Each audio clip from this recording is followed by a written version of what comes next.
મહાકાલેશ્વર આપણા 12 જ્યોતિર્લિંગોમાંથી ત્રીજા સ્થાન પર આવે છે અને જે મધ્યપ્રદેશના ઉજ્જૈન શહેરમાં છે।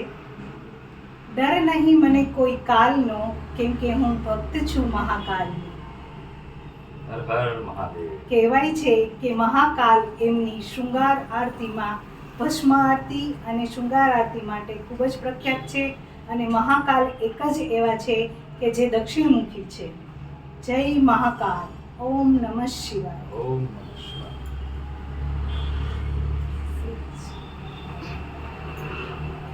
મહાકાલેશ્વર દક્ષિણામુખી મહાદેવ।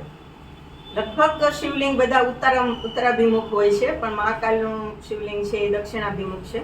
ક્ષિપ્રા નદીના કિનારે ઉજ્જૈન શહેરમાં વસેલું છે અને ઉજ્જૈનમાં વૈતાલ અને હરસિદ્ધિ માતાના મંદિર પણ ખૂબ પ્રખ્યાત છે।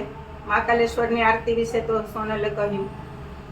આ મંદિરમાં અત્યારે જે કોરિડોર બનાવવામાં આવ્યો છે એથી ખૂબ સુંદર વ્યવસ્થા થઈ છે અને મૂકેલા ટીવીના માં તમે એનો બધી જ પૂજા આરતી શૃંગાર બધું જોઈ શકો છો। હર હર મહાદેવ। મહાકાલેશ્વરની જય।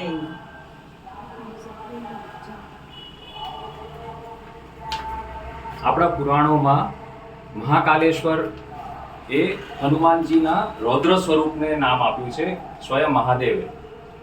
હનુમાનજી મહારાજના બાલ્યકાળમાં જ્યારે યમરાજે એમના પિતા મહારાજ કેસરીને અકાળ મૃત્યુદંડ આપ્યો હતો, ત્યારે હનુમાનજી મહારાજ ગુસ્સે થઈને એમનું રૌદ્ર અને રુદ્ર સ્વરૂપ લઈને સ્વયં યમને ગળી ગયા હતા।